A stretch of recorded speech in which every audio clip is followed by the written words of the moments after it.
Hello there, welcome back to my channel. My name is Jackie, not Jackie, and today I have a video. Which intro am I recording right now?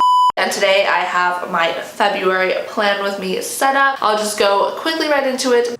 I would recommend grabbing some tea or another drink and a snack, to stay hydrated, but also because this is a long process, so we can go ahead and enjoy planning together and listening to some music as well. So for February, I decided to go with a nice minimalistic polar bear theme because I actually found out that National Polar Bear Day is in February, so I thought that'd be cute to do here. For the title page, I've decided to do a 2-page spread this time.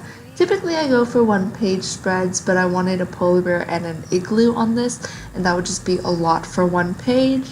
So I just hand lettered February over both pages, drew a cute little polar bear and a little igloo.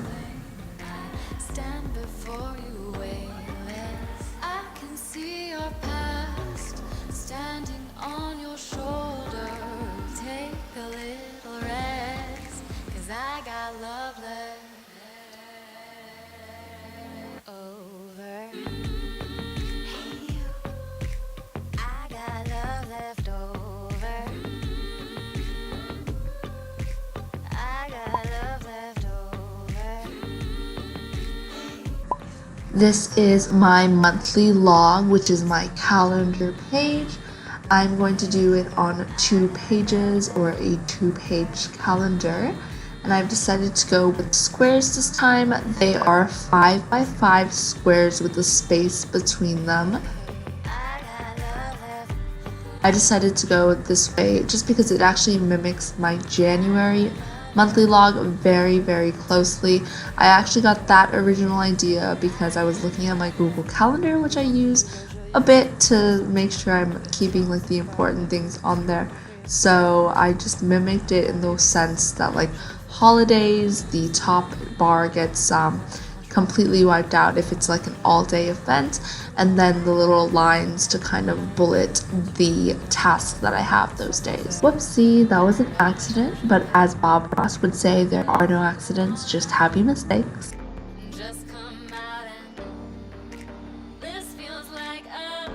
This month you'll see that I originally started with just enough boxes for the days of the month, but then when I look back at my January monthly log, I liked it better with all the boxes there, so I did add boxes from the previous week and the next week, or the full weeks I guess I should say, and then I went in with one of the light markers that I'm using during this spread, and I used that, and I went ahead and used that to ghost write the events or tasks that I had on the days that were part of that week but not part of this month.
So this is where I flipped back and I saw that there were the full weeks planned out on that calendar, and I liked it better, so I'm going ahead and adding it in here.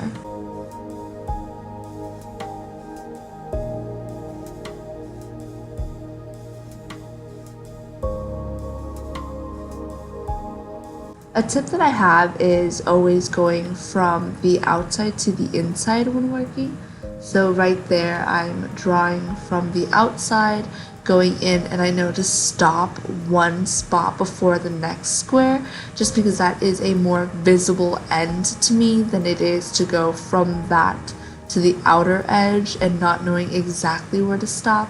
I can say like, oh, stop 2 squares before the end, which would have been convenient there, but sometimes you're like 5 lines away, 10 lines away from the end of the page, so it can get a little bit blurry, so it's easier to work towards a visible end goal.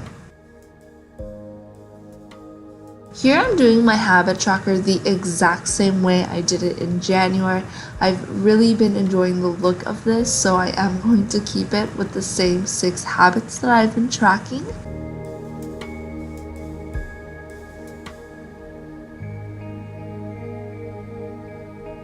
Last month I did notice with my mood tracker, or really like my symptom tracker, I didn't have any colors or any distinction between like a neutral day or like an okay day.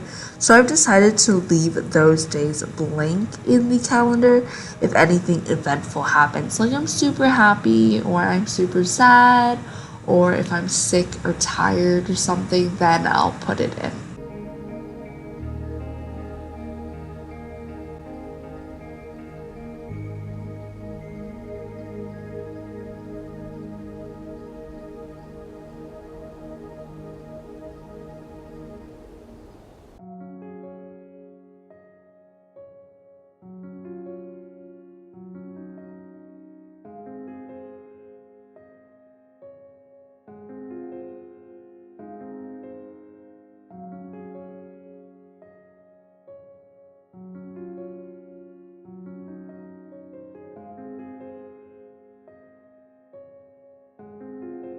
So again, that tip from earlier can apply here, starting and stopping strategically. So you'll see that I don't want to draw any vertical lines in the first top horizontal line, because I want it to be a banner or where I'm writing the habit that I'm tracking for that tiny calendar is. So I'll start under that banner to ensure that I don't draw a line through it, and work towards the bottom of the calendar with a visible end already drawn.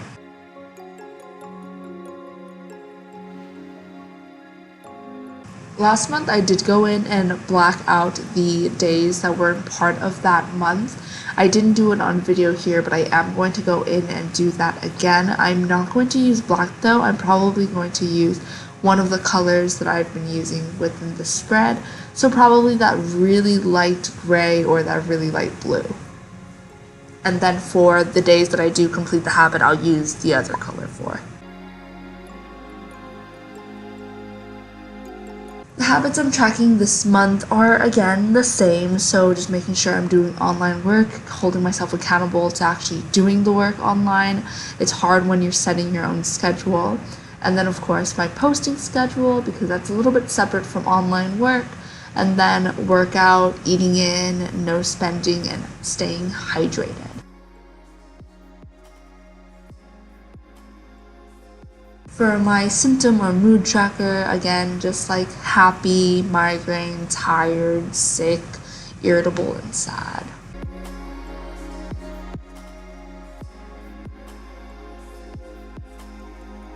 Now I'm going in, because I know everything's dry, just with an eraser, and I actually take the eraser or the eraser shavings to the trash can and I just flip it over that so I don't have any mess on the desk. And just doing a little drop shadow with a really light gray color and adding some shadow into the drawings that we did to add some dimension. Not too much, nothing too fancy though.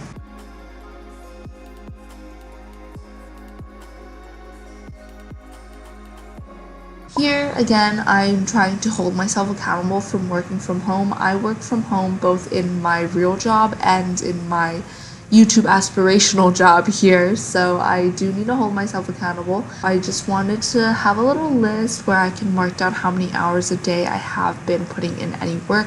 This includes housework, because that is still work, ladies and gentlemen. So 9 hours out of the day, whether I'm doing laundry, I'm cooking, I'm washing the dogs, whether I'm at work, or whether I'm editing videos, filming them, you know.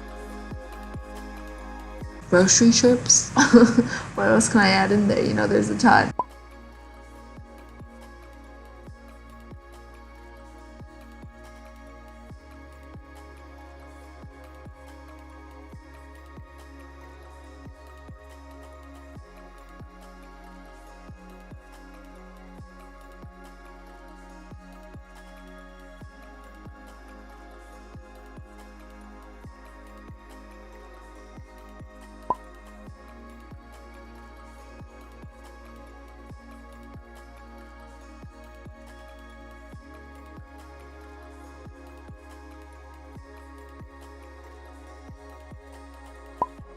I went back into the calendar and I'm going to be finishing it up. Obviously, I wasn't leaving it like that.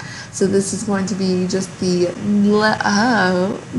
the days of the week, not the names of the week. The days of the week at the top, just in some simple hand lettering.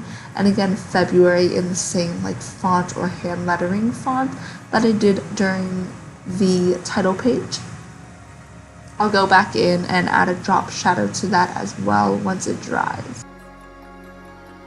And of course I can't leave a polar bear out, so I'm just going to have a little polar bear sleeping down at the bottom.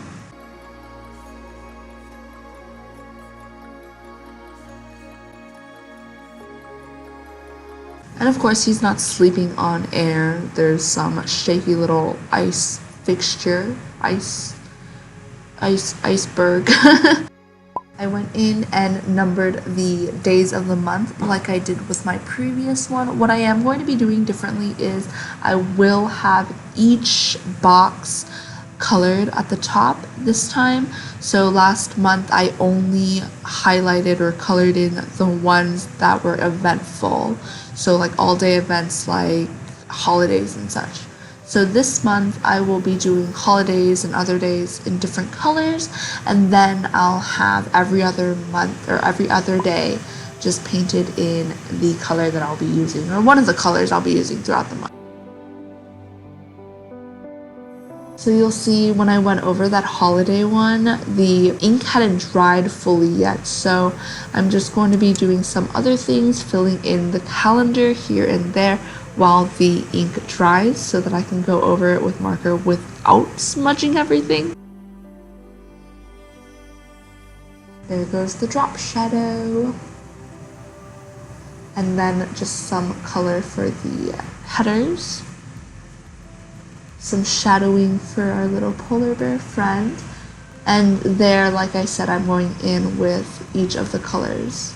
But I did go over the holiday, oopsies. And if you've experienced putting marker over whiteout, you know it doesn't end well. So I'm actually going to be leaving it exactly like it is. But I did make sure the other holiday was painted in, which was National Polar Bear Day, by the way, before I continued with the regular color. And here I'm putting in the ghosted days from before and after, but I didn't know what was after yet, so I left that blank. Erasing tongue. Be careful when you're erasing if you're trying to film with the camera also, because this can happen. Alright, I just wanted this work from home header to have a little bit more dimension. Originally, I wanted it to look like an igloo, but it did not look like an igloo. It just looked like a drop shadowed, striped work from home. But I did want it to be messy because I intended it to be like a natural igloo, but that didn't happen. Oh, I also added a drop shadow to my work from home thing. I'm just going to go ahead and color in a line for how many hours of work I've done that day. Then just making this look more cohesive with the rest of the month, so I colored it in like I did with the calendar, so it just looks a little bit better. And of course going in with the colors that I'm going to designate to each symptom or mood. This color was too similar to one of the other colors though, so I just added a second layer to deepen it and make it darker. Oh yeah, and thanks so much for watching! Okay, that was gross. I'll just go into the plan with me and it'll end with the plan with me.